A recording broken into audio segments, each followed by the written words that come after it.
Perfecto. Muchas gracias. Bien, empezamos entonces. Buenas tardes. Gracias por acompañarnos en la segunda sesión del ciclo de conferencias de la Cátedra Flaxo México, las fronteras de la investigación en métodos, organizado por el Laboratorio de Métodos de la Facultad Latinoamericana de Ciencias Sociales, Flaxo Sede Académica México. Soy el doctor Raúl Pacheco Vega y soy profesor investigador del Laboratorio de Métodos de Flaxo México. En esta ocasión tengo el placer de ser el anfitrión del doctor Tom Pepinski, profesor investigador en Cornell University. Bienvenido, Tom, y gracias por acompañarnos y dar una charla en nuestro ciclo de conferencias. La Cátedra Flaxo México es una iniciativa promovida por la Flaxo en la cual invitamos especialistas de prestigio mundial a presentar sus investigaciones y reflexiones sobre distintos temas de interés, con la intención de contribuir a un debate renovado y amplio en las ciencias sociales. Las conferencias son de acceso libre con el objeto de contribuir al acceso abierto e irrestricto al conocimiento en ciencias sociales producido en la Flaxo México y en el mundo. Este 2023, la Cátedra Flaxo México es organizada por el Laboratorio de Métodos de la Flaxo y tiene como intención promover discusiones académicas sobre métodos de investigación, enfoques, paradigmas y técnicas. A lo largo del ciclo estaremos discutiendo métodos mixtos, ontología, epistemología, casos de estudio, análisis cuantitativo, análisis cualitativo y etnografía, entre otros temas. Para este ciclo hemos invitado profesores con una sólida trayectoria en métodos de investigación en ciencias sociales. Por lo mismo, para mí es un verdadero placer darle la bienvenida al doctor Tom Pepinski, quien es el Walter F. Lafever Professor en el Departamento de Gobierno y la Escuela Brooks de Políticas Públicas en la Universidad de Cornell. Asimismo, es asociado senior no residente en la institución Brookings. Su investigación reside en la intersección de la política comparada y la economía política internacional, con un enfoque especial en los mercados emergentes en Asia del Sureste. Tom es el autor de Crisis económicas y la ruptura de regímenes autoritarios, Indonesia y Malasia en perspectiva comparado, publicado por Cambridge University Press en 2009, el coautor de Piedad y Opinión Pública, comprendiendo el Islam de Indonesia, con Oxford University Press en 2018, y Política Pandémica, la cuota mortal del puritanismo en la era del COVID, por Princeton University Press en 2022. Actualmente, Tom trabaja asuntos relacionados con la identidad, política y economía política en Asia del Sureste y más allá. Tom, muchísimas gracias por acompañarnos. Un verdadero honor tenerte con nosotros aquí en la Flaxo México, aunque sea por Zoom. La próxima vez tendrá que ser en persona. Un par de asuntos logísticos, primero que nada. La conferencia está siendo interpretada simultáneamente inglés-español y puede ser escuchada en dicho idioma en el webinario de Zoom. Para quienes deseen escucharla en inglés, está siendo transmitida en el Facebook Live de la Flaxo México. Segundo, si en la audiencia tienen preguntas, pueden pasarlas como comentario en la página de Facebook o aquí en la sección de preguntas y respuestas del webinario. Tom, adelante. Tienes entre 30 y 45 minutos, yo creo que 45 minutos para tu charla, con unos 15, 20 minutos de preguntas y respuestas. Yo ofreceré un par de comentarios y haré algunas preguntas para iniciar la conversación. De nuevo, muchas gracias y adelante.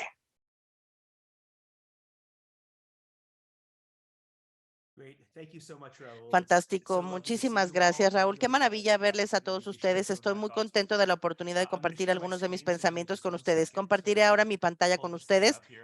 Denme un segundo, por favor. Tengo aquí un PowerPoint que compartir con ustedes, así que voy a pedirles si me dan un pulgar. Si ven bien la pantalla, denme un pulgar. Por favor, todos ven la pantalla que estoy compartiendo, denme un pulgar. Por favor. El título de la presentación del día de hoy es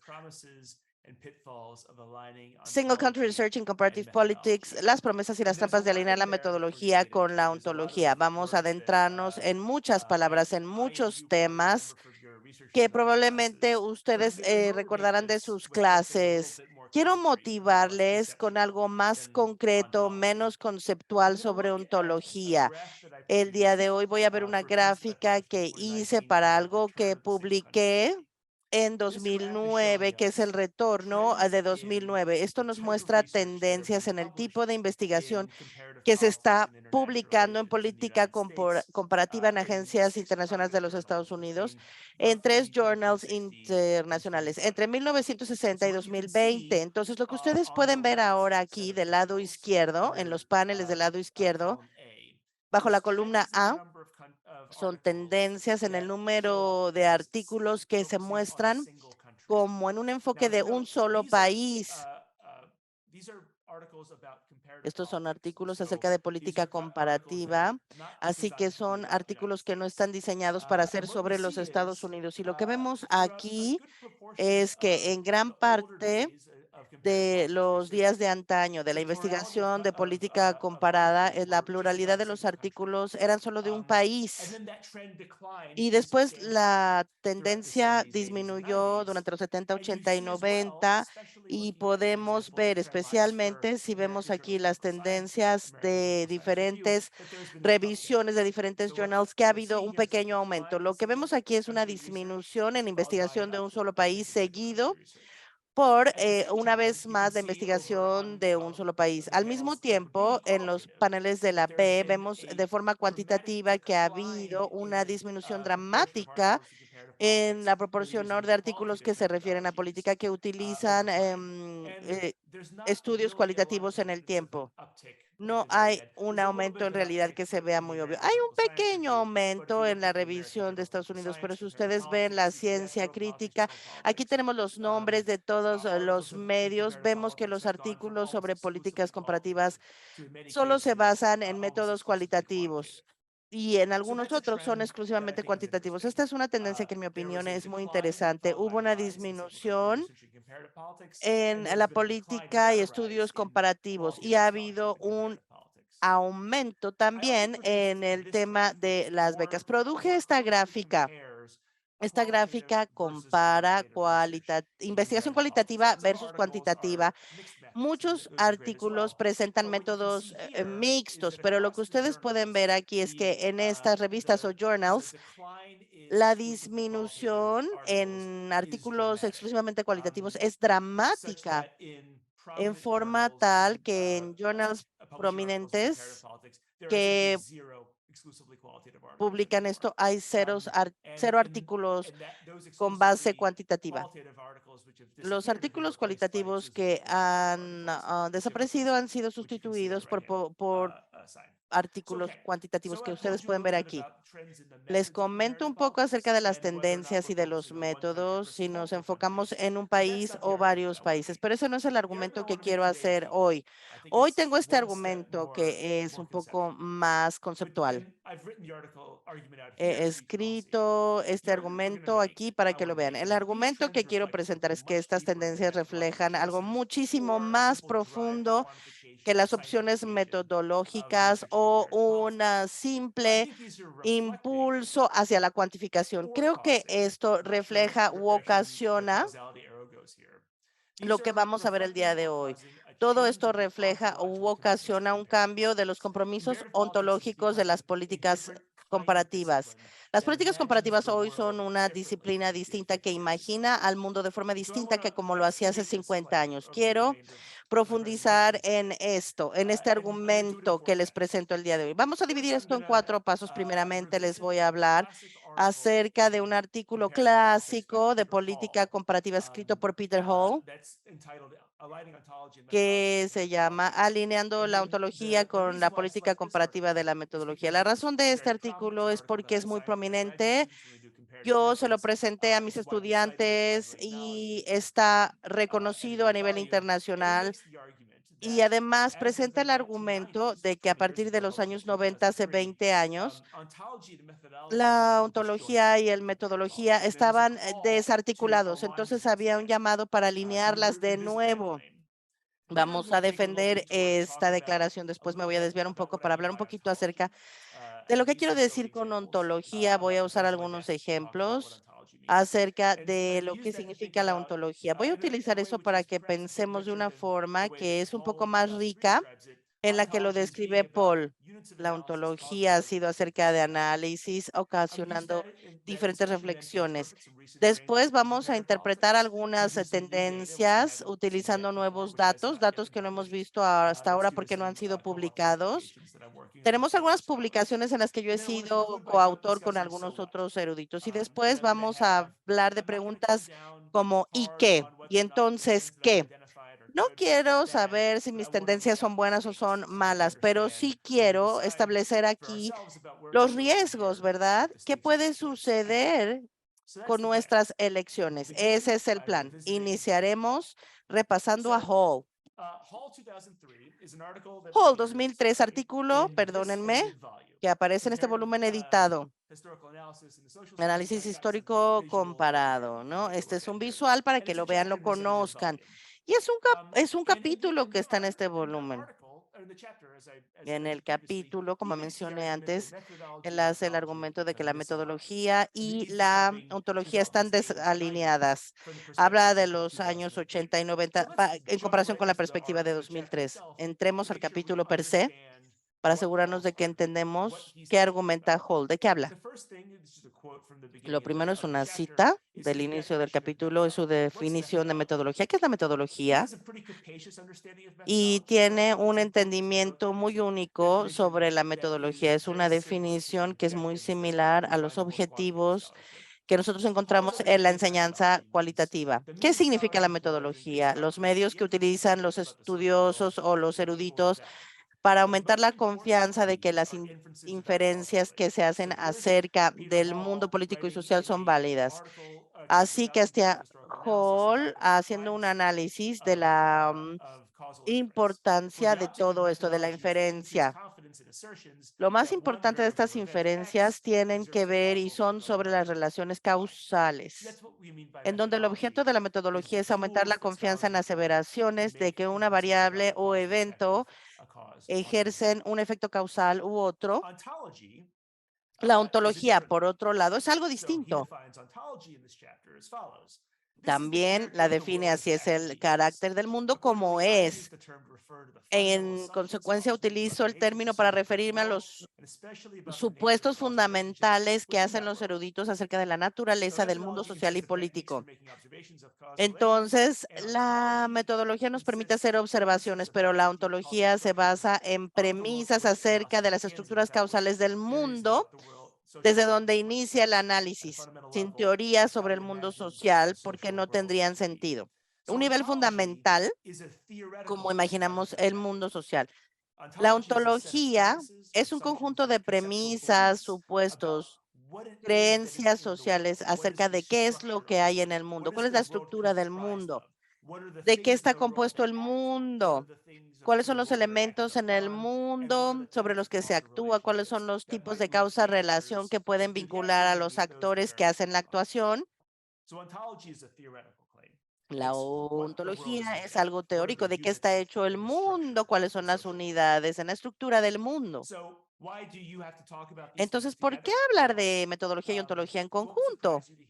Bueno, les va a sorprender que el argumento de Hall es que la ontología y la metodología deben estar alineados. Él escribe, la ontología al final es una metodología crucial porque lo adecuado de un conjunto de métodos particulares para un problema dado sobre supuestos acerca de la naturaleza de las relaciones causales se deben descubrir.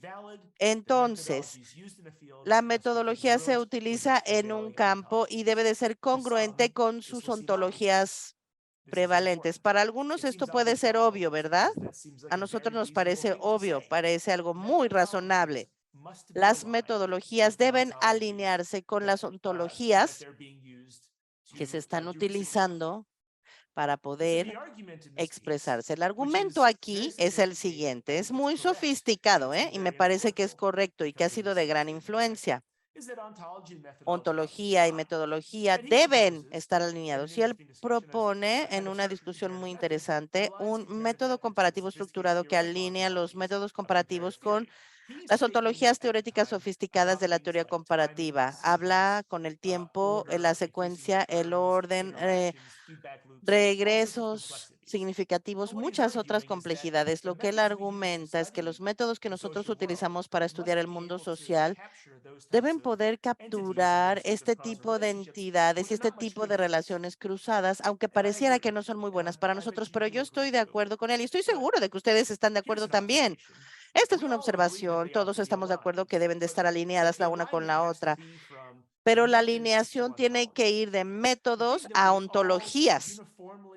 Lo que nosotros estamos de acuerdo de manera uniforme en lo siguiente, considero, alinear las metodologías con las ontologías significa tomar los métodos y asegurarnos de que encajan en las ontologías más que cambiar nuestras ontologías para que éstas se encajen en las metodologías. Nuestras teorías deben venir primero.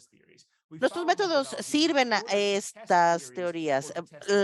Queremos probar las implicaciones. Nosotros no cambiamos las teorías porque son incompatibles con los métodos que queremos usar. Eso sería pues un asunto muy extraño de utilizar. Sin embargo, argumentaría que mucha gente aplica esto y es lo que ha sucedido en política comparativa en los últimos 20 años. Además, el argumento de Hall es el siguiente.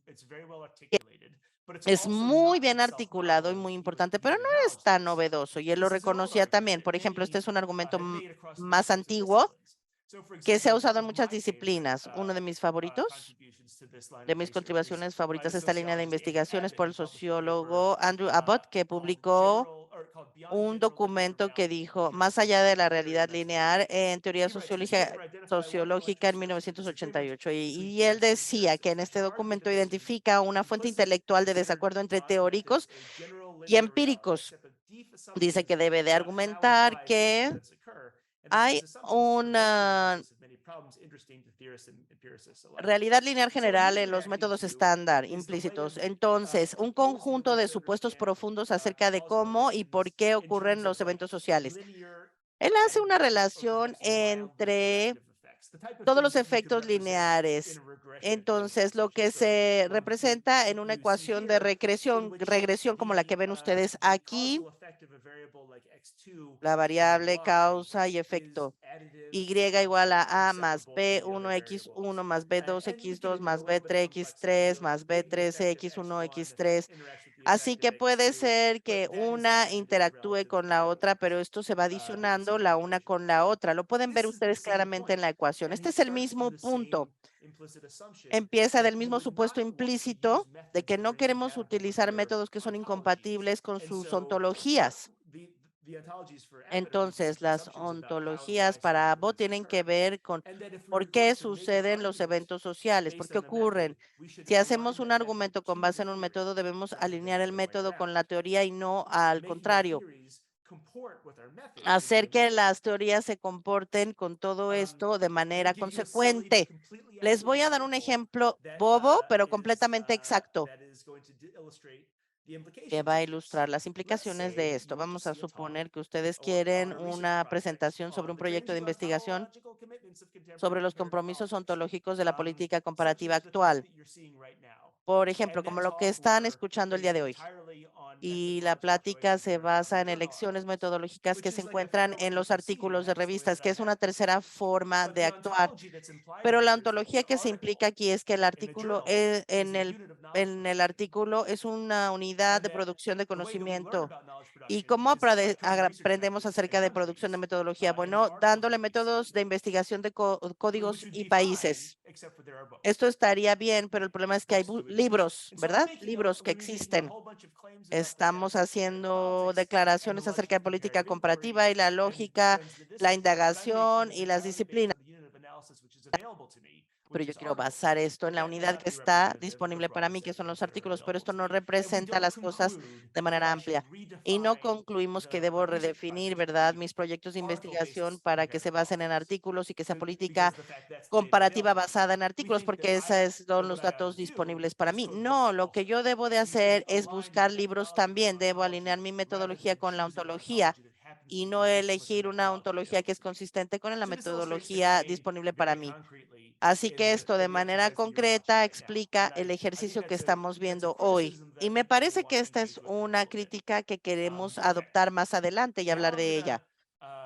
Muy bien, vamos a desviarnos un poco para hablar de las unidades de análisis las relaciones causales y los poderes causales.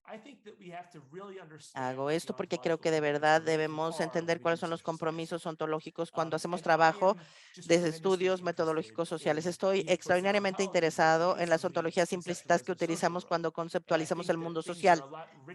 Creo que todas las cosas son mucho más ricas de lo que imaginamos, como gente que hace comparaciones. Quiero que veamos esta complejidad ahora. Comencemos hablando de las unidades de análisis. Les voy a dar un ejemplo ahora de una pregunta. ¿Cuáles son las cosas en mi escritorio? La respuesta a esta pregunta, ¿cuáles son las cosas en mi escritorio? Sería que tengo una memoria externa. Tengo para Raúl 3 diferentes colores de Post-its. Tengo una taza de café, un cargador de teléfono, algunas plumas de diferentes colores para tomar notas. ¿Verdad? Esa es una respuesta válida y exacta acerca de cuáles son las cosas de mi escritorio, pero esto implica una ontología del mundo. También hay otra ontología del mundo. ¿Qué son las cosas que están en mi escritorio? La respuesta es que hay moléculas que están acomodadas de una forma en particular. Ustedes pueden ver este post-it morado o color lila y decir es un post-it, o pueden decir son moléculas comprimidas para lograr el post-it. No, eso no es más o menos cierto de que este es un post-it morado o color lila. Es una presunción distinta, ¿verdad? De un análisis que queremos hacer. Otra forma que podemos encontrar las cosas en mi escritorio es, tengo cosas que me ayudan a hacer mi trabajo, que no están definidas con referencia a las cualidades esenciales, sino la relación que tienen estos elementos conmigo. El punto que hago aquí es ver las unidades de temas y descripciones exactas y precisas de lo que está en mi escritorio. Todas son respuestas exactas y precisas al escritorio, pero ustedes van a elegir una o la otra dependiendo de cuál sea el objetivo del análisis que quieren realizar. Podemos cambiar esto a una pregunta que un sociólogo como yo, investigador sociólogo, puede interesarse. ¿Qué es lo que mueve el retraso democrático en Indonesia? La respuesta puede ser los votantes. Ellos son los que hacen el retraso aquí. Ahora, podemos decir que hay partidos y élites, ¿verdad?, que causan esto, o pueden decir el sistema electoral también, ¿no? Se puede usar cualquiera, ¿no? Que eso es lo que hace que haya un retraso en la democracia o la reincidencia y recaída de la democracia. Hay que ver cuáles son las fuerzas que traen esto a Indonesia. Lo podemos ver en 3 formas distintas. Aquí vemos diferentes ontologías de lo que se trata la política en Asia. Son 3 diferentes niveles de análisis agregado social distinto. La parte individual, todos somos agregados de moléculas también. Son los individuos, los partidos, el sistema y todos implican diferentes ontologías para qué es lo que impulsa esta reincidencia democrática. Hablemos ahora de las relaciones causales. Aquí está la pregunta, ¿cuál es el efecto de mover mis manos, de ondear mis manos? ¿Verdad? Queremos responder a esta pregunta y decimos, y respondo, si yo muevo mis manos, las ondeo, puedo tirar mi café y habrá café en mi escritorio, que es una relación causal directa, ¿no? Mueves las manos en el escritorio con una taza de café que se va a caer y podemos estudiar esta. Otra respuesta que puede ser relevante para nosotros correspondiente es una condición. Bueno, depende, ¿verdad? Si muevo mis manos aquí, las ondeo aquí, no pasa nada. Si las muevo aquí, entonces tiraré mi café del escritorio. Entonces, la respuesta a la pregunta de cuál es el efecto de ondear las manos depende de lo que yo asumo que son los efectos de la materia, ¿verdad? Declaración ontológica acerca de qué es relevante aquí o no. También se puede responder, depende de cómo las estoy ondeando. Si hago así, ondeo mi mano, es hola y adiós. Entonces, el resultado va a ser distinto del ondeo de mis manos, que si hago así mi mano y tiro el café. También depende de quién ve que las estoy ondeando, no solo mis acciones, sino las acciones y el estado de las cosas alrededor mío, sino si hay un interlocutor que me ve hacer esto. Todas estas son relaciones que consideramos entretenimiento, son relaciones posibles acerca de los factores relevantes que necesitamos estudiar. Entonces, ahora nos movemos a Indonesia de nuevo y hacemos una pregunta. Uno de los sistemas multipresidenciales que parece verse amenazado por una reincidencia democrática. Podemos hacer varias preguntas causales. ¿Cuál es el efecto del presidencialismo multipartidos en una residencia democrática? Si hablamos de 1995, podemos argumentar que el presidencialismo multipartidos mata la democracia. Podemos decir que ese efecto es un sistema crítico que va a causar una reincidencia democrática. Otra respuesta puede ser, bueno, no hay relación mecánica entre estos dos. Hay que ver cuáles van a ser las acciones de los políticos, o se puede decir depende de la incidencia global, de lo que esté sucediendo en el mundo que no tiene nada que ver con Indonesia. La reincidencia democrática sucede en todas partes del mundo y afecta lo que sucede en Indonesia. De nuevo, el punto es que podemos pensar en nuestros compromisos ontológicos pensando en las relaciones causales que estamos dispuestos a admitir en nuestro recuento, ¿sí? La causa legítima de las preguntas que queremos responder. La ontología no se trata solo acerca de las unidades, sino cuáles son las causas que están allí. Finalmente, los ejemplos de poderes causales. Esto también va a ser relevante. La pregunta, por ejemplo, vamos a suponer que estamos interesados en que ondeo mis manos, tiro el café, ahora hay café en mi escritorio. Sobre mi escritorio preguntamos, ¿por qué mi mano le pegó al café cuando la ondeé, cuando la moví? ¿Qué es lo que causa este efecto? Causa efecto, ¿no? Una pregunta que está en la mente de los metodólogos cualitativos, ¿no? Pero presenta desafíos de medición para los metodólogos cuantitativos. Una respuesta a la pregunta depende de los compromisos ontológicos que nosotros tenemos acerca de cuáles son las unidades. Si nos enfocamos en las unidades, y las unidades son moléculas, ¿verdad? Entonces, la razón por la cual se derramó en mi café es que dos moléculas no pueden ocupar el mismo espacio al mismo tiempo. Ponemos una molécula en el espacio que otra molécula ocupa, pues causan movimiento. La causa del poder que corre a través de todas estas moléculas. Otra respuesta es decir, bueno, no quiero saber acerca de las moléculas, sino de los agregados. La energía cinética de mi mano en movimiento se fue transferida a un objeto, se encontró con el café se derramó y ahora mi escritorio tiene café. Otra respuesta puede ser completamente distinta. En vez de hablar de causa y efecto, del agregado, de la fuerza, podemos pensar acerca de causa y efecto de las decisiones que toman los individuos. La razón por la cual mi mano tiró el café y se derramó es porque mi mente dirigió neuronas para que se dispararan en una forma que se hizo una cadena, ¿verdad? Las neuronas, entonces el músculo se contrae, se mueve hacia acá, se mueve hacia allá, ¿me entienden? ¿No? La idea principal. Estas son tres formas distintas de pensar cuáles son los poderes causales que en principio son explicaciones válidas para el mismo resultado que vemos aquí. La pregunta aquí es una pregunta ontológica. ¿Cuáles son el tipo de unidades que están ahí? ¿Cuáles son el tipo de respuestas que queremos dar y cuáles son los poderes que tenemos aquí y de los que estamos hablando? Así que una vez más podemos hablar de esto y llevar esto a hablar de la pregunta del presidencialismo multipartidos, ¿no? Estas son las respuestas, son 4 respuestas, y las respuestas que buscamos tienen que presuponer diferentes ontologías del mundo sobre las cuales queremos construir estas explicaciones. Pueden pensar en explicaciones individuales de gente ordinaria, gente de la élite, sistemas e individuos que interactúan o las reglas que definen un sistema como los poderes causales que traen en la causa y el efecto de lo que estamos hablando. El punto de todo esto es que ninguna de las declaraciones está equivocada y las demás están bien. Todas las declaraciones son formas equivalentes de representar el mismo problema, ¿cierto?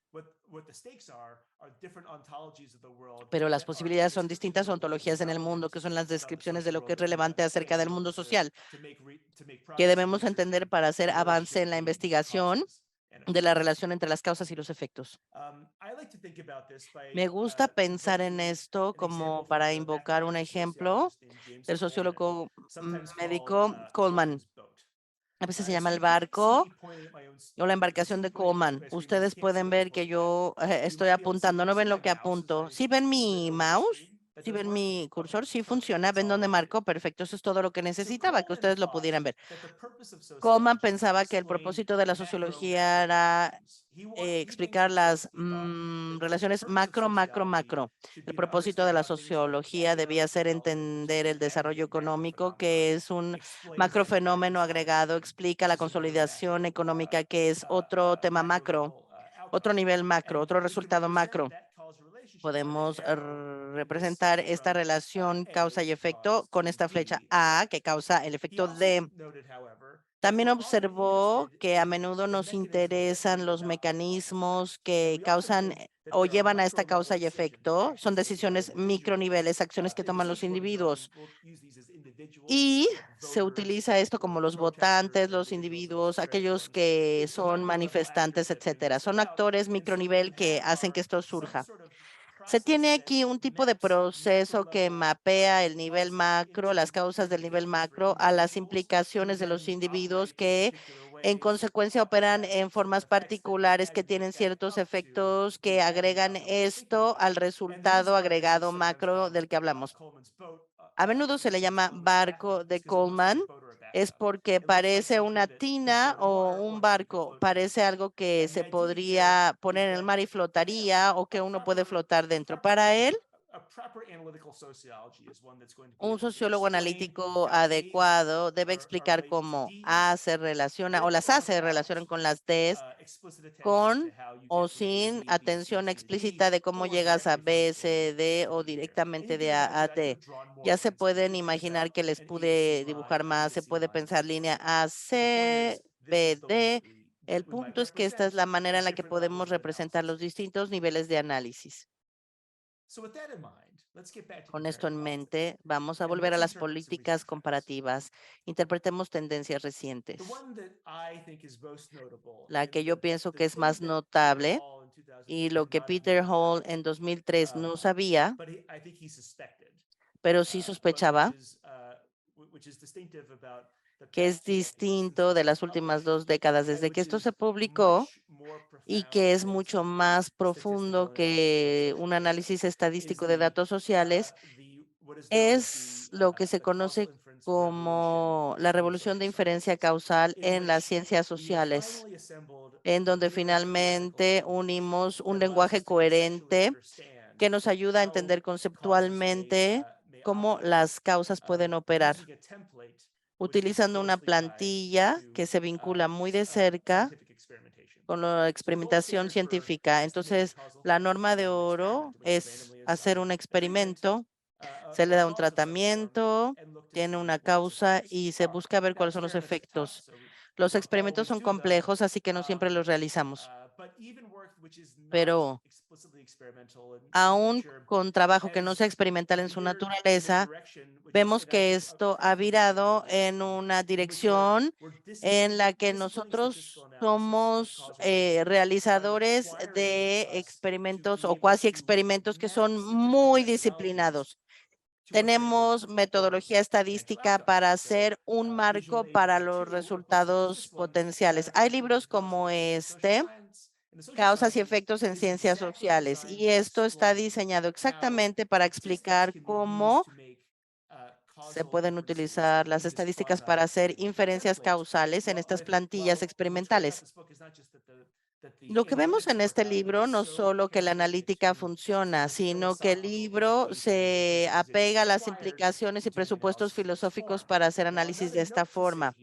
Otra observación que quiero compartir con ustedes es que he especificado que la alternativa aceptable es el marco de resultados potenciales. Otros prefieren otro marco para entender la relación causales. No enfocarse en los resultados potenciales, sino en las gráficas directas que implica Judea Pearl, que es el cálculo de Judea Pearl, que pueden ver en otra ayuda visual que les presento aquí.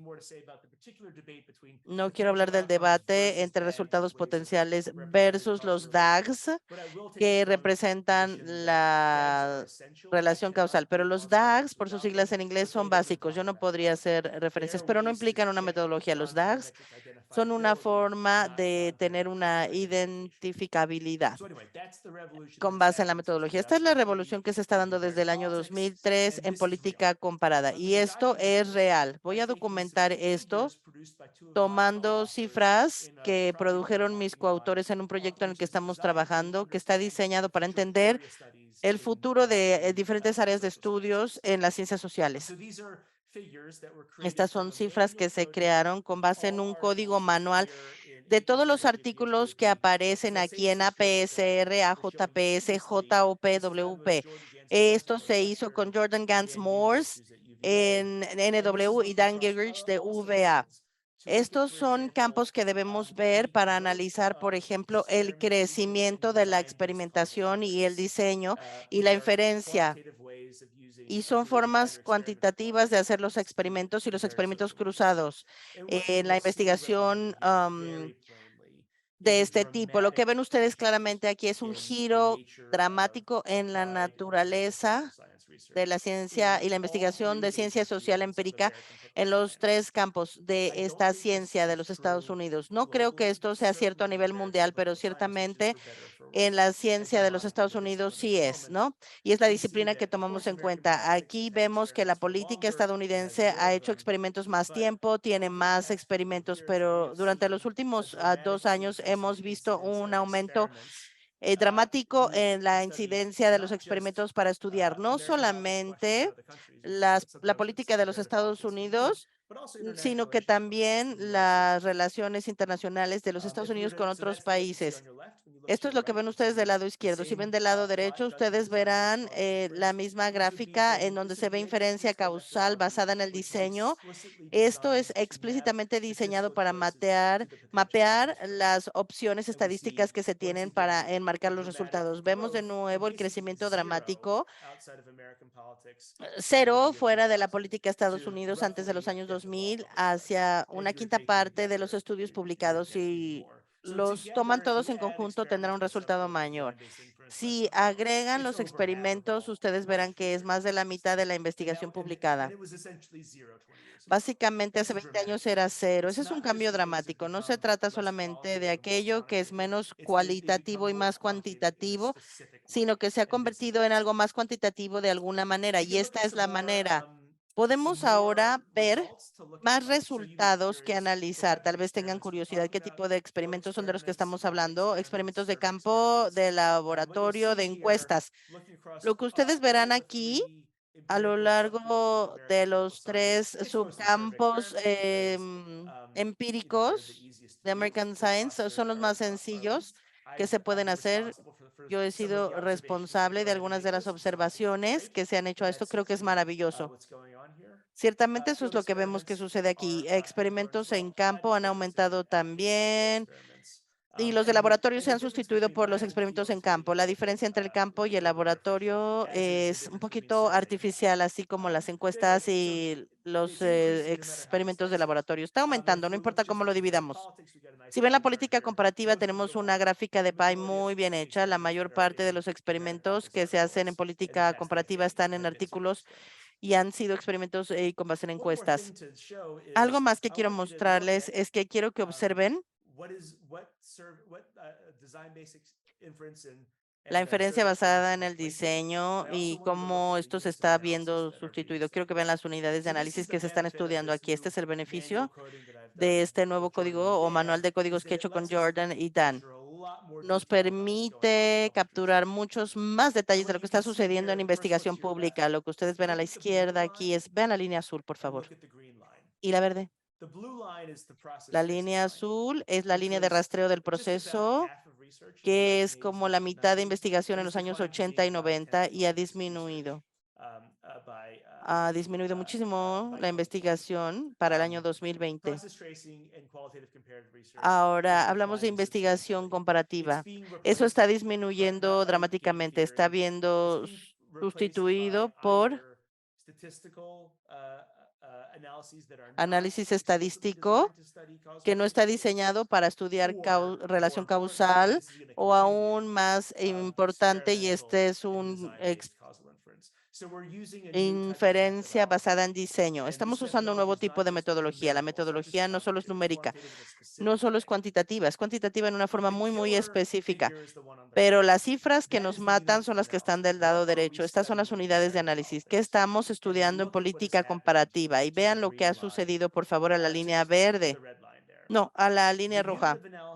La unidad de análisis que yo pensé que era en la que la política comparativa se basaba en los países, y esto fue un tiempo real mientras yo estudiaba, ¿no? La mitad de la investigación de la política se basaba en esto, pero está disminuyendo y la disminución se acelerará. Estamos sustituyendo las comparaciones de los países de manera cualitativa o cuantitativa con comparaciones de provincias, distritos, municipios dentro de los países, comparaciones de ciudadanos o residentes dentro de los países y en un nivel menor funcionarios de los países. Las unidades de análisis que estamos utilizando ya no son agregados sociales enormes como Indonesia o Paraguay.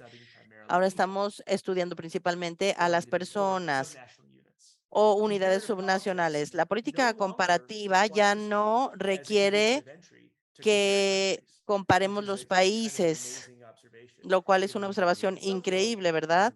Tomando en cuenta el nombre del subcampo y la razón por la cual nosotros realizamos estas implicaciones. ¿Cuáles son las implicaciones de lo que acabo de decir? Esto es lo que sucede.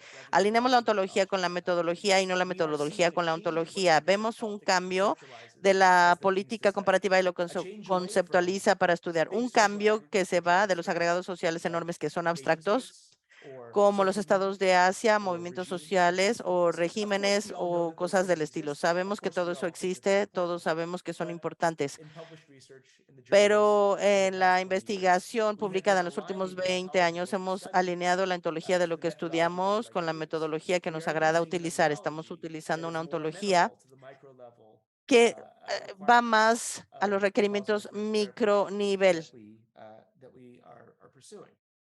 Y eso es lo que estamos buscando. ¿Pero por qué? ¿Cuál es la lógica de esta alineación? ¿Cuál es la lógica que explica alinear la ontología con la metodología y no a la inversa? Todos estamos de acuerdo que es una buena idea, que la idea de Hall era una buena idea. Bueno, yo considero,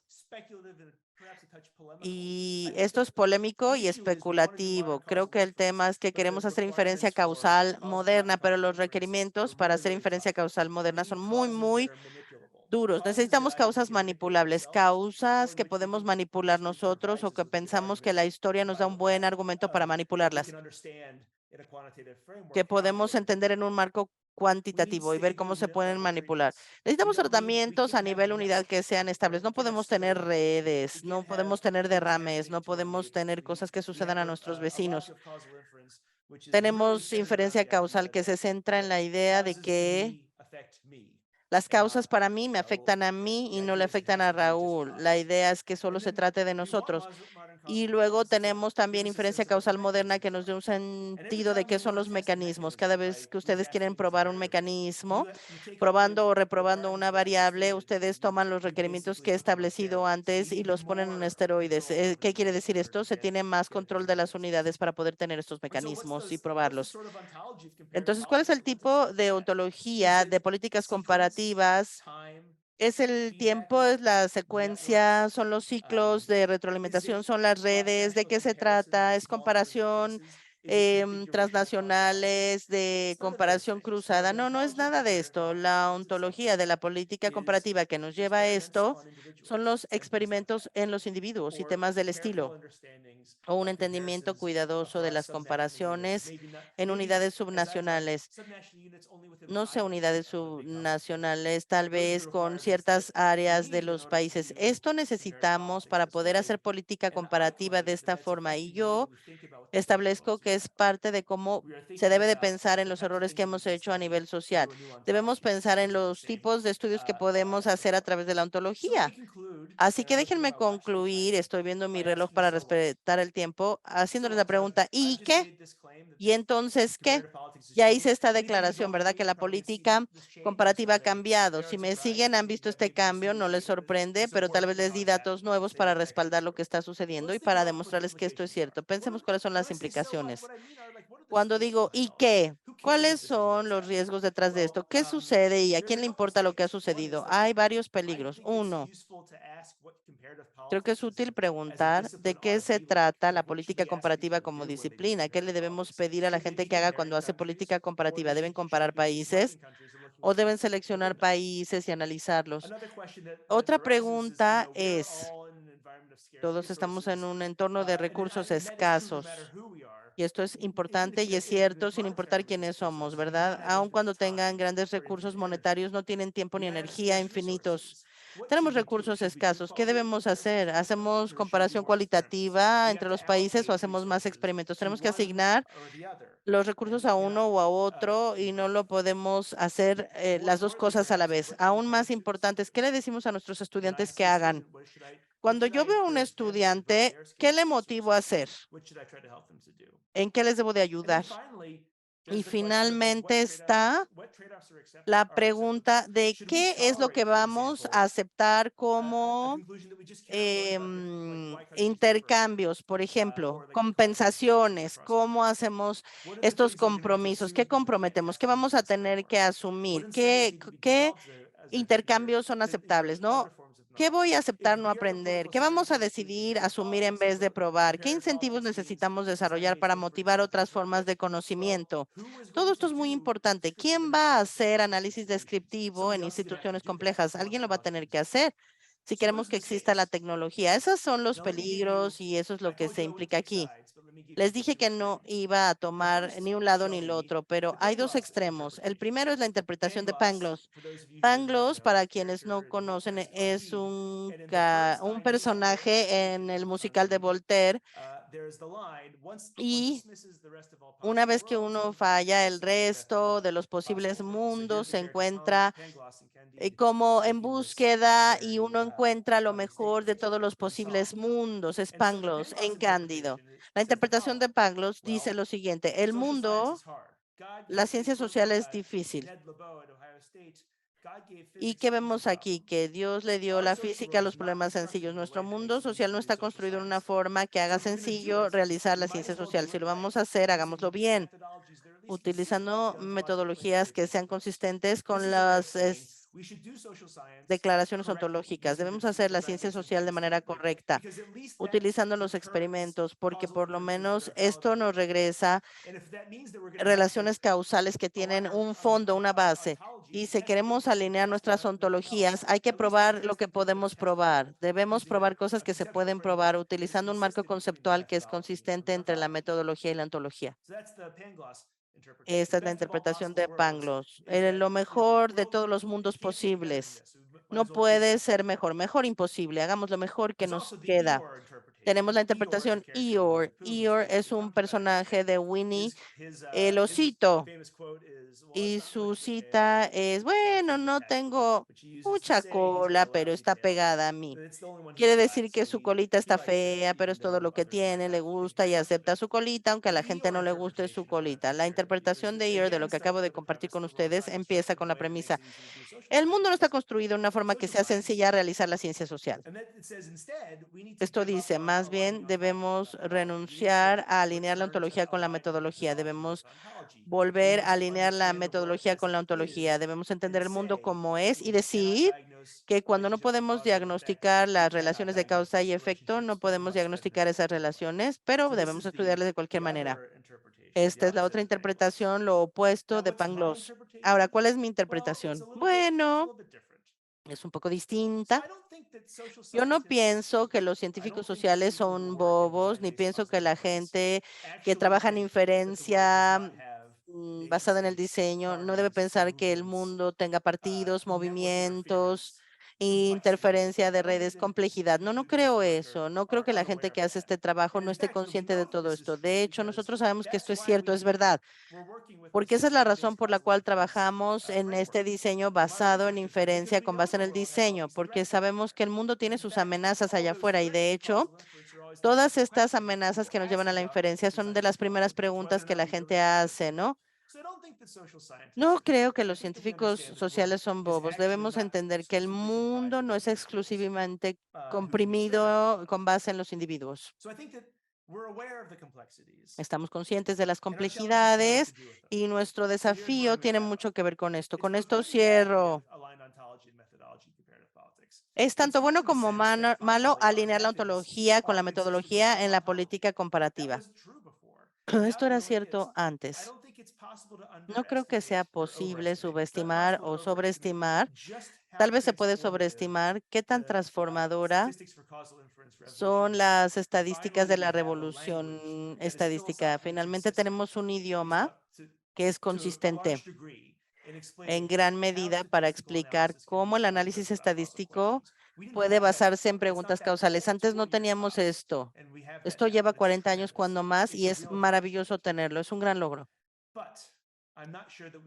Pero no estoy seguro de que debamos entender el mundo de esa forma y tampoco debemos contraer las cosas. No sé a dónde va el futuro. O nos vamos a un futuro en el que la gente que hace inferencia causal lo vea todo diferente, los perderemos. La política comparativa se convertirá en algo más. Puede ser un mundo en donde la política comparativa sea una nueva síntesis que se vuelva imperialista y tome todo lo demás. Entonces, nadie se ve afectado. Podemos tener un modelo federal en donde haya diferentes tipos de investigadores que hacen diferentes tipos de cosas con base en el entendimiento de que tenemos un agregado de distintas unidades que nos va a dar un conjunto, como los Estados Unidos y México. Y yo más bien me voy por el federalismo. Es todo lo que tengo para compartir con ustedes. Gracias por escucharme, por compartir mis pensamientos.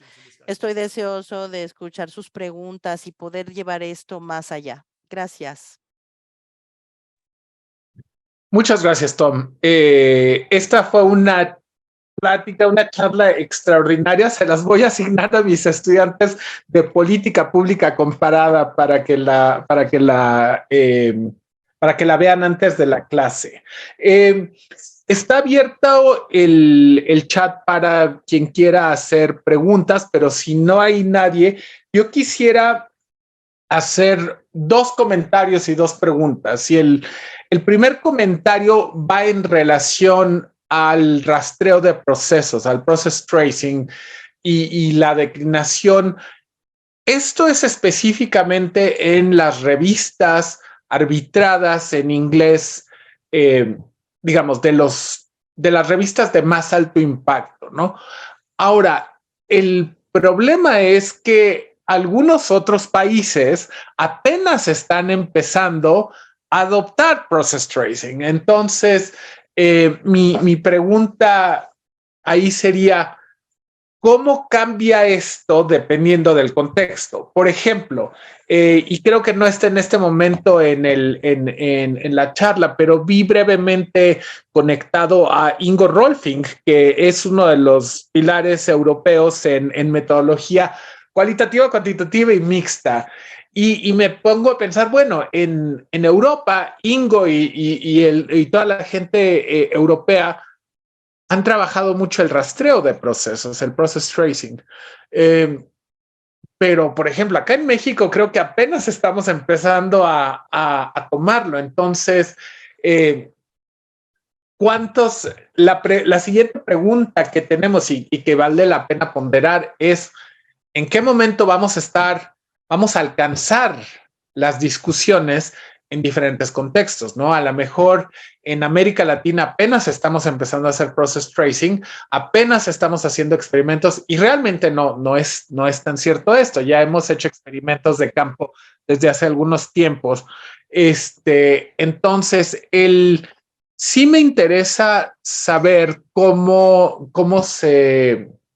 digamos, qué podemos hacer para que haya convergencia, ¿no? O si es deseable esa convergencia, que yo sí pienso enseñarles a mis estudiantes rastreo de procesos, es parte de lo que quiero enseñarles, pero no quiero que se queden sin, por ejemplo, inferencia causal, entonces, y experimentos. Entonces, debe haber, la pregunta es un poco provocativa, ¿debe haber convergencia en los métodos a lo largo de las diferentes unidades? Porque así como hay unidades de análisis, hay unidades, digamos, de unidades de análisis y hay unidades, digamos, de operación. Y nosotros los académicos somos las unidades de operación. Entonces, digamos, yo tengo mis estudiantes a los que les gustan los métodos cualitativos y los impulso a que hagan experimentos, y los que le hacen métodos cuantitativos los impulso a que hagan etnografía. Entonces, hay dos tipos de convergencia: convergencia al método mixto y convergencia temporal. ¿Sí me explico? Entonces, a mí sí se me hace importante que lo consideremos, ¿no? Que consideremos estos dos cosas. Yo no mi segundo punto, tus datos no me sorprenden en el sentido de que estamos viendo en política comparada comparaciones subnacionales y comparaciones individuales y comparaciones ya no de países. Y creo que está bien, creo que es bueno.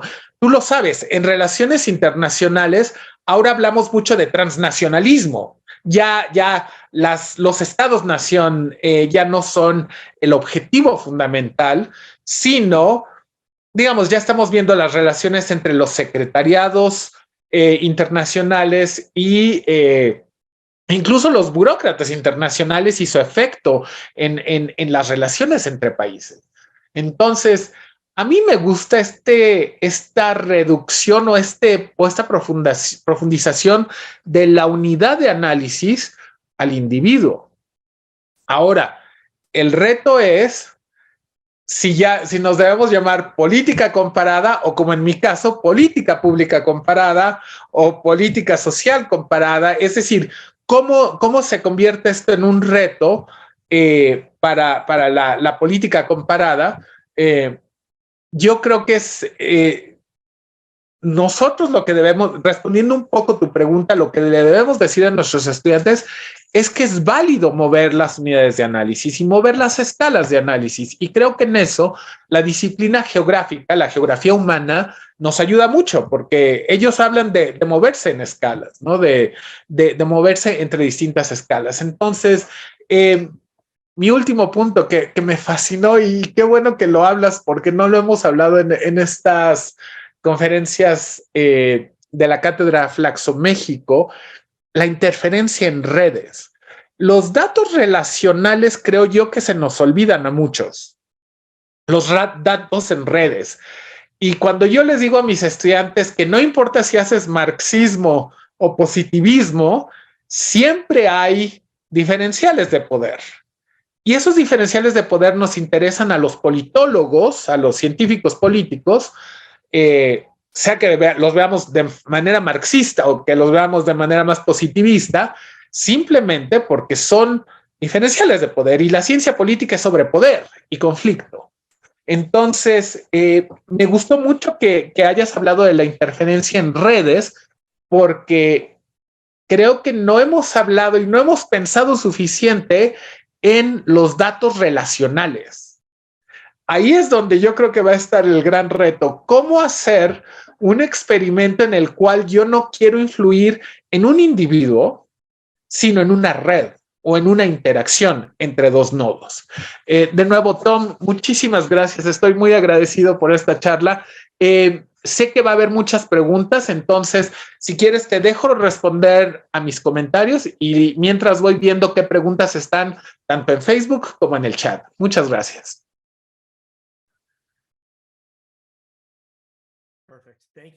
Perfecto, Raúl, muchas gracias. Hay tantas preguntas aquí de las que quiero hablar. ¿Podría hacer una presentación acerca de cada una de tus preguntas?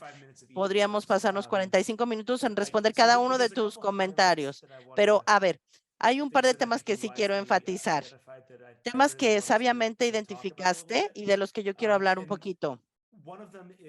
Uno de estos es, ¿qué hacemos con los datos que les acabo de mostrar, tomando en cuenta que es selectiva, extraordinariamente selectiva? Dos, ¿cómo pensamos en la ciencia social que se produce en los Estados Unidos, verdad? Que tiene mucha importancia para mí. Y en tercera instancia, ¿cómo pensamos en saltar las escalas y la interferencia de redes, ¿no? Toda la violación de los supuestos que se requieren para hacer esto. Entonces, Primero, la selectividad de lo que tengo aquí. Me encantaría poder tomar todo el trabajo que existe en el mundo, pero no puedo por tiempo y las limitaciones de recursos. No quiero que la gente piense que si no está en esos artículos o journals no cuenta. No, no, no, yo no creo eso para nada. Hay que ser muy cuidadosos, ¿eh? Me critico a mí mismo en esta presentación para enfatizar en ustedes que si ustedes quisieran, si solo les importa lo que hay en esos artículos, ese es un tema, pero ciertamente no les importa solo lo que sucede en esos artículos de las revistas y los journals. Creo que hay mucho que decir acerca de hacia dónde va otra investigación, ¿no? El rastreo de proyectos. Si no está en esos artículos, ¿hacia dónde va? Pues se va a otros lugares, eso pienso yo. El punto de que se vaya a otros lugares o el sentido de que se vaya a otros lugares es que las salidas para publicar ciencia política o la investigación política se delegan a otros artículos y otras disciplinas que no necesariamente son responsables de hacer este trabajo. No lo hacen explícitamente, pero implícitamente es lo que sucede. Y esto es incómodo. Yo no estoy seguro de que yo quiera que la ciencia política o los científicos políticos le deleguen esto a alguien, ¿saben? Porque se pierde parte de mi trabajo, pero sí les puedo decir como un hecho que esos 6 journals o revistas son científicos de política comparativa, que es una comunidad que me importa. Estos artículos son importantes, estas revistas son importantes. Es muy difícil publicar política comparativa en estos artículos y ese tema que usted habló del rastreo de procesos. No depende de mí. Debemos de entender la manera y el hecho de que estos journals son centrales y tienen implicaciones para lo que hacemos. Sí importan estas revistas. La segunda pregunta, Raúl, es acerca de los distintos países. Le enseñaba a mis estudiantes el otro día acerca de la manera de las preocupaciones que existe acerca del sur de Asia. Nuestro objetivo en el mundo es que la ciencia política estadounidense sea solo una de las ciencias políticas como las de otros países, que son igualmente valiosas e importantes. Quiero nutrir la investigación fuera de los Estados Unidos en la medida que me sea posible, pero es muy difícil. Voy a confesar que no sé exactamente cómo son los entornos de investigación en México ni en el resto de América Latina. Sí conozco los entornos de el sureste de Asia, los incentivos debido a los sistemas restrictivos y a la Secretaría de Educación se impulsan a actuar como la ciencia política de los Estados Unidos. Ese es el intercambio de moneda, por llamarlo de alguna manera, en esos países. Siguen el tema de los Estados Unidos, aunque yo diría que esta es una preocupación de los Estados Unidos y que otras partes de los países pueden hacerlo diferente, no estoy seguro de poder decir que así se puede hacer. Quisiera decir que así se puede hacer, pero no es el tema. Es un gran desafío porque Estados Unidos es un gran comparativo. Ahora, el siguiente punto es las redes, las escalas y otro tipo de ontologías, ¿verdad? Además del conjunto de datos rectangular. Con eso trabajamos muy bien. Mi computadora está llena de conjuntos rectangulares y todo funciona muy bien. Pero el mundo no funciona, no opera así. Creo que debemos ser súper claros acerca de la idea de la ontología implicada en un experimento sin interferencia. Esa es una ontología social muy, muy rara, muy poco común, la idea de individuos intercambiables, agentes intercambiables, que no tienen interferencia, que no tiene nadie alrededor, no es posible, no existe, es algo muy artificial, es un humano muy artificial que no me describe a mí para nada. Toda esta plática les ha explicado a ustedes, yo les he explicado de manera explícita acerca de colaboraciones, ¿no? Otras personas con quienes hago mi trabajo no me pueden tratar como un individuo autónomo, aislado. No está bien tratar el mundo social de esta manera. Y como tú sabes, Raúl, hay toneladas de trabajos que se han realizado allá afuera que quieren construir en el espacio, tomar diseños o inferencia basada en diseño y llevarla a la estructura de las redes. Pensemos en algo que opera a lo largo de muchas escalas, donde tenemos cosas agregadas. Pero Por favor, es difícil de hacer. Los requerimientos técnicos, incluso para describir cuál sería el mejor escenario, son formidables. Lo maravilloso acerca de un experimento es que se lo puedes explicar a tus hijos, a tus padres.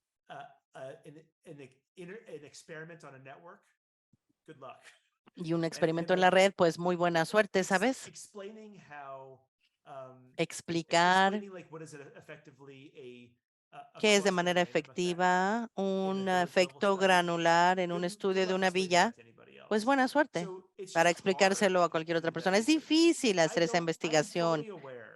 Estoy completamente consciente de que las metodologías que funcionan en este campo saben que ese es el objetivo y estamos trabajando para hacerlo, para lograrlo, pero considero que muy pronto tendremos que enfrentar el desafío de que es muy, muy difícil hacerlo, lograrlo. Y los supuestos para trabajar en dichos términos son muy demandantes. Así que yo no sé si esa es una respuesta que te da esperanza o te deja sin Creo que es esperanza una alguna. respuesta No lo sé.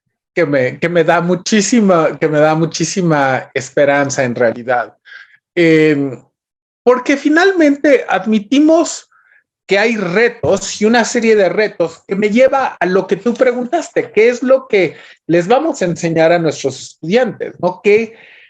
¿Cómo se debe ver la política comparada y cuáles son, digamos, los trade-offs, las cosas que vamos a perder y ganar en este proceso?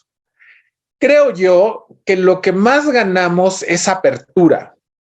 Uno de los objetivos de este ciclo de conferencias sobre fronteras de la investigación en métodos es precisamente abrir América Latina y abrir México a otras formas de pensar sobre los métodos, ¿sí? No es necesario que hagas métodos cualitativos, ni cuantitativos, ni análisis de redes sociales, ni análisis espacial. Lo importante es abrirnos a la opción y a la posibilidad de que hay otros métodos que nos llevan a la pregunta que estamos haciendo. Ahora, tenemos una pregunta de mi colega Rodrigo Salazar Elena. Rodrigo es el director del Laboratorio de Métodos y él pregunta, ¿qué piensas del proyecto EITM, que es el Empirical, ay Dios mío, aquí lo tengo, el Empirical Implications of Theoretical Models, implicaciones empíricas de los modelos teóricos? Se podría decir que es un esfuerzo de derivar la metodología a partir de la teoría y esto enlaza o liga la metodología con la ontología, o al menos la ontología implicada en la teoría. ¿Estarías de acuerdo? Esa es la pregunta de Rodrigo. Yo quisiera hacer otra pregunta que de hecho es para ti, con la esperanza de que la contestes para mis estudiantes de política pública comparada. ¿Qué es lo que hacemos o qué podemos hacer cuando estamos trabajando con unidades diferentes? Por ejemplo, yo tengo estudiantes que han querido comparar estados con municipios o con ciudades. Y entonces ya ese es un cambio de escala tremendo. Yo siempre les digo que eso es mezclar peras con manzanas y que las peras y las manzanas solamente quedan buenas en la ensalada de manzana. Entonces no es bueno mezclarlo. Y entonces, nada más quisiera yo preguntarte, ¿qué hacemos? ¿Qué les puedo yo decir a mis estudiantes cuando empiezan a querer combinar? O, por ejemplo, estados con regímenes represivos con estados con regímenes populistas. Digo, no tienen nada que ver. Incluso en los estados con similares tipos de populismo, ¿no? No podemos. ¿Cómo controlamos lo más posible la unidad de análisis y la pregunta de investigación? También quisiera hacer notar que hay dos preguntas también de Rodrigo y de Mateo Sirvent. Otra de Rodrigo es un comentario y pregunta que dice, es interesante que este giro hacia una ontología de nivel micro no vino con un incremento en la teoría formal, dado que la teoría formal en ciencia política principalmente hace teoría de juegos. ¿Qué pensarías de esta tendencia? Y una pregunta de Mateo Servant, ¿cuáles son las implicaciones prácticas del cambio a una investigación basada en el diseño en ciencia política? Esto me parece muy importante porque, y espero que mis amigos economistas no me odien, a mí no me gusta la idea de, esta es una base de datos, voy a correr unos modelos de regresión a ver qué encuentro, ¿no? Eso de aventar lodo a la pared a ver qué pega. En México tenemos una expresión muy chistosa que dice chicle y pega, ¿no? A lo mejor esto puede ser que pegue y creo que eso es un enfoque muy distinto. Creo que la pregunta de Mateo se refiere a cómo está cambiando esta forma de pensar acerca de la ciencia política, en la ciencia política y específicamente en la política comparada, sobre pensar ya en diseño de investigación primero, no llegar con los datos y a ver qué modelos corremos, sino ya pensar con un diseño más estratégico de, digamos, tanto del experimento de diferencia causal como con los datos observacionales y otros métodos observacionales. De nuevo, muchas gracias.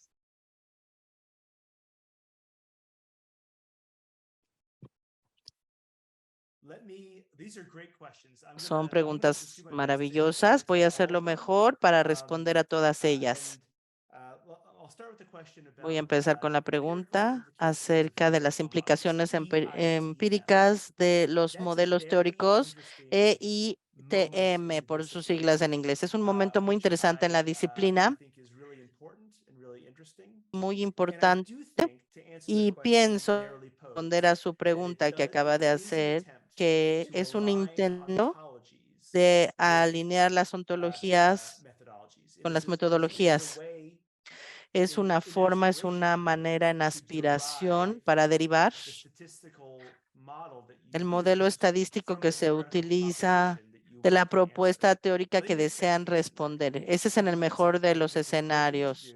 Y creo que es algo bueno de hacer. Es muy difícil de hacerlo bien, pero es algo bueno de hacer. La razón por la cual creo que EITM, hay dos regiones en donde EITM es donde se usa más las inferencias basadas en diseño. Uno es hay una dificultad muy grande de derivar los estimadores con teorías formales. En economía, esto es econometría estructural. Y ya caray, eso es muy difícil. Es difícil hacer las matemáticas y que la computadora realice las matemáticas. Aunque hagas la matemática para decirle a la computadora qué hacer, la computadora la pasa mal porque es algo muy difícil. En segunda instancia, confiar en la teoría y describir la teoría y que la teoría nos diga qué son las cosas del mundo que debemos estudiar, se puede sentir como algo que no nos satisface. Porque si lo hacemos bien, esencialmente decimos, asuman que el mundo se ve justo como esto, pero sabemos que el mundo no se ve exactamente así, porque una teoría es una simplificación, así que es difícil determinar en términos de simplificación cuáles son las simplificaciones que generan los resultados versus cuáles son las simplificaciones que son inocuas y que son irrelevantes. Así que creo que es un esfuerzo por hacer esto, pero es difícil y generalmente no es satisfactorio. Así que la inferencia basada en el diseño es lo opuesto a esto. Recientemente escuché gente hablando de que en vez de hablar empírico, no, perdón con la traductora, en vez de implicaciones empíricas de modelos teóricos, ahora hay un movimiento que piensa de las implicaciones teóricas de los modelos empíricos, que quiere decir qué pasa si hacemos la inferencia basada en el diseño acerca de qué teoría es informativa. Es una pregunta razonable por hacer, ¿verdad? La segunda pregunta es, conexión o relación entre el cambio de macro a micro nivel, ¿verdad? Como los principales supuestos ontológicos de lo que es política comparativa y la teoría de los juegos. Bueno, yo creo que parte de mí quiere responder esta pregunta de forma afirmativa, que es decir, el análisis micro tiene que ver más con el razonamiento ontológico, pero yo considero que la respuesta es lo opuesto. De hecho, están desconectadas la una de la otra completamente. Uno puede hacer la teoría de los juegos con los actores o los agregados sociales. Es completamente posible. Los estados negociando. Y se pueden representar en un formato de teoría de juegos, igual que los individuos negociando se pueden también representar en un formato de teoría de juegos. Eso es consistente también, en mi opinión. Además, yo considero que este es un gran error que los científicos políticos han hecho. Y me he quejado de esto durante mucho tiempo y no estoy seguro que a nadie más le importe, pero a mí sí me importa mucho. Los macrofundamentos no son juegos, son supuestos. Los economistas hablan de macrofundamentos, no de datos a nivel individual. Hablan de cuáles son los supuestos precisos del modelo. Un macrofundamento no es un individuo, sino un supuesto. Puedes microencontrar modelos sin individuos de manera muy sencilla. Puedes microfundamentar modelos neuquesianos con un solo individuo que está representado por un agente. Y puedes, esto es difícil, ¿cómo se llama? Los modelos Henk, perdón con la traductora. Son agentes neuquensianos, Henk, modelos nuevos que existen, neuquensianos, pero son difíciles, son poco comunes y las implicaciones de hacer esto, de modelar las cosas de esta manera son muy diferentes. Así que yo creo que la ontología de macro nivel para los científicos políticos se basa en un error. Es una creencia equivocada de que si tú macrofundamentas algo, se va a ir a las decisiones individuales que toma la gente. Los macrofundamentos son declaraciones em, y no empíricas. La tercera pregunta tiene que ver con lanzar el lodo o si es chicle y pega. Vamos a experimentar y ya después recolectamos todos los resultados a ver qué pasa. Sabe que los incentivos de la investigación experimental mm, son para hacer esto. Ve, prueba, obtén los resultados y ve qué te arroja ese experimento, ¿no? Que se ha visto afectado. Hay algunos peligros obvios. Si tú tienes suficientes resultados, vas a ver resultados óptimos, positivos, solo por las posibilidades que existen. Yo considero que la pregunta casi es pregunta pragmática. La pregunta ¿es bueno hacer esto o no? ¿Sabes qué? La mayor parte del tiempo yo te diría que la respuesta es no, que el único experimento que hacemos es un experimento que sea suficientemente claro para tener implicaciones directas para la medición. Yo creo que eso es lo que debes de hacer, el tipo de experimentos que yo considero que he hecho. Estoy seguro que he cometido errores, pero pienso que eso es lo que yo he hecho. En aspiración, a mí eso es lo que me gustaría hacer. Yo sé, sin embargo, que los incentivos no están alineados para hacer esto. Lo que yo quiero hacer es motivar o impulsar la experimentación que sea informativa. Queremos que los experimentos estén en el bote que vimos hace rato de Kuhlman. Sí, parte es el experimento, pero no queremos hacer experimentos y después construir los barcos alrededor de lo que encontramos, sino basarnos en el barco y de ahí hacer los experimentos. Y finalmente, la última pregunta fue de Raúl acerca de las distintas unidades, ¿no? Y comparar a lo largo de las escalas. La respuesta que tengo a esto es algo que tuve que aprender a la mala, estudiando Asia. Yo considero que un ejercicio descriptivo muy bueno para cualquiera que trabaja en ciencias políticas, políticas públicas y tal vez en sociología y política pública es, si tú estás comparando unidades que no son individuos, agregados sociales a algún nivel, estados dentro de Estados Unidos, distritos, provincias, villas, distritos, pueblos, ciudades, etcétera, lo que sea. Lo primero que debes de saber, lo primero que debes de hacer es ensamblar, organizar tu modelo de cuáles son las unidades y cómo se relacionan las unas con las otras. Entonces, la gobernanza policéntrica, no puedes empezar a hacer gobernanza policéntrica a menos que hayas descrito los centros y cómo llevan a cabo sus políticas. Ese es el precio aquí. Tienes que poder entender cuál es la diferencia entre una ciudad y un estado ¿correcto?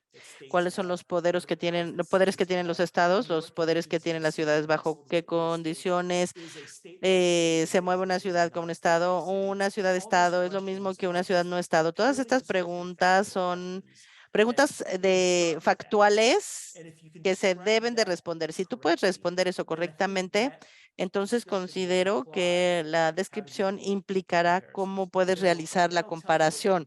Eso te va a decir lo que sí puedes estudiar, pero sin esa descripción, todo se pierde, todo está perdido. La clave para la investigación social comparativa en este dominio es asegurarnos de que entendemos lo que estamos comparando, y para eso hay que entender la jerarquía y la ontología de la jerarquía o la ontología de la estructura en donde están integradas dichas unidades. Perfecto. Yo tengo no quiero abusar de tu tiempo, Tom. Sé que ya llevamos más de una hora, pero eh, he estado maquinando, he estado pensando y rumiando estas ideas. Y creo que en ciencia política y específicamente en política comparada necesitamos hacer tres cosas. Uno, detectar el fenómeno. Dos, evaluarlo empíricamente. Y tres, verificarlo y validarlo. Creo yo que posiblemente la cuarta sería encontrar o sistematizar la evidencia. Creo que esto se cumple para un solo caso o para múltiples casos que estamos comparando. Yo creo que aquí la pregunta que tendría es, ¿cómo alineamos el método a la pregunta? Creo yo que no hemos entrenado lo suficiente a nuestros estudiantes para alinear métodos a preguntas. Entonces, nada más quería ver, digamos, yo lo que les digo es, tu método te ayuda a detectar, te ayuda a probar empíricamente el fenómeno, te ayuda a verificar y validar, y te genera evidencia para realizar. Entonces, ese es el método correcto. Si estas cuatro cosas no se cumplen, este método no te sirve para lo que estás haciendo. Te sirve para otra cosa, pero no para lo que quieres hacer. ¿Qué opinas tú?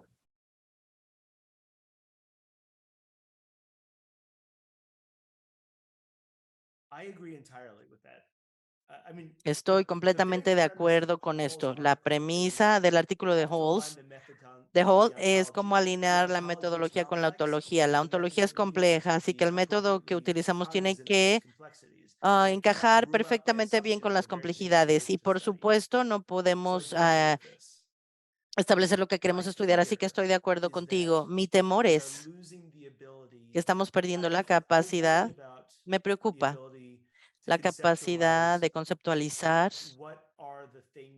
cuáles son las cosas que están allá afuera que pueden ser eficaces. Es decir, cuáles son los agregados sociales que tienen fuerza causal. Considero que debemos llegar a la paz con la idea de que no podemos experimentar en sistemas electorales. Lo podemos hacer una vez o dos en un contexto predecible como Japón, Nueva Zelanda, algo así. Algo así puede suceder una o dos veces, pero el rol de la investigación social tiene que ser distinto allí. Tenemos que tomar relaciones de causa y efecto entre agregados sociales, y eso es mucho más desafiante de entender. Y si queremos estudiar los efectos de los sistemas electorales, esto puede ser divertido, ¿no? Tener una pregunta, se hace un experimento acerca de los individuos, pero jamás va a ser algo que te satisfaga. No será satisfactorio, nunca será suficiente. Y el riesgo es ser trivial. Ese es el temor. La investigación que haga esto será correcta en sus propios supuestos, pero será una investigación irrelevante para aquello que queremos estudiar. Y mi gran temor es que yo me encuentre un día haciendo ese experimento, que es cierto, pero es irrelevante. Lo que yo considero que esto requiere de nosotros, y esta es una conversación que he tenido con colegas en distintas áreas de estudio comparativas, el sur de Asia con Estados Unidos versus Europa, política comparativa. Hemos hablado de esto. Siempre debemos recordar que si no entendemos las políticas comparativas, nadie lo va a entender. ¿Nadie más la va a entender? Micrófono apagado tiene usted. Sí, muchísimas gracias, Tom. La verdad es que esta ha sido un verdadero placer. Rodrigo me pidió que te agradeciera tus respuestas tan claras a su pregunta. Realmente fue brillante y yo estoy muy contento con las respuestas también que diste a mis preguntas y mis inquietudes. A la audiencia quisiera agradecerle, pero primero que nada quisiera agradecerte a ti, Tom, por acompañarnos y por platicarnos sobre estos problemas de metodología que nos van a quejar, nos han aquejado y nos van a quejar de aquí en adelante. A la audiencia les recuerdo que la Cátedra Flaxo México continuará con otras 3 charlas más a lo largo de los meses. Por favor, revisen las páginas web de la Flaxo, la página de Twitter, la cuenta de Twitter, la cuenta de Facebook. Este webinario en español se quedará grabado en la página de YouTube, en el canal de YouTube de Flaxo, y en inglés se quedará en la página de Facebook, entonces tendrán una oportunidad de revisarlo en ambos idiomas. También agradecerle, por supuesto, a Claudia, nuestra intérprete simultánea, por el trabajo de hacer la interpretación inglés-español, español-inglés. Y recordarles también que la escuela de verano IPSA Flaxo se lleva a cabo este verano, que hay cursos cortos, hay cursos IPSA Flaxo sobre diferentes métodos. Esto estará en las redes sociales de la Flaxo promovido y está en el sitio web también para si les interesa hablar más de metodología. Y por mi parte, no me queda nada más que agradecerles a Tom de nuevo muchísimo, a nuestro intérprete y a la audiencia, tanto a los que se conectaron en español como en inglés. Les recuerdo que después de que la transmisión se termine, nos vamos a quedar para tomarnos una foto y por mi parte es todo. La siguiente conferencia es en conjunto con la maestría en políticas públicas comparadas de la Flaxo y viene el doctor Gary King de Harvard a hablar sobre métodos cuantitativos en políticas públicas. Realmente todo el ciclo de la Cátedra Flaxo México está increíble y Tom, te agradezco mucho haber sido parte del ciclo y espero que la próxima vez sea en persona, en vivo y en directo para llevarte a comer comida mexicana, que acá hay cosas extraordinarias. Muchas gracias a todos. Entonces nos quedamos un par de minutos para tomar la fotografía y los esperamos en la siguiente transmisión de las Cátedras Flaxo México, las fronteras de la investigación en métodos, organizadas por el Laboratorio de Métodos. Gracias.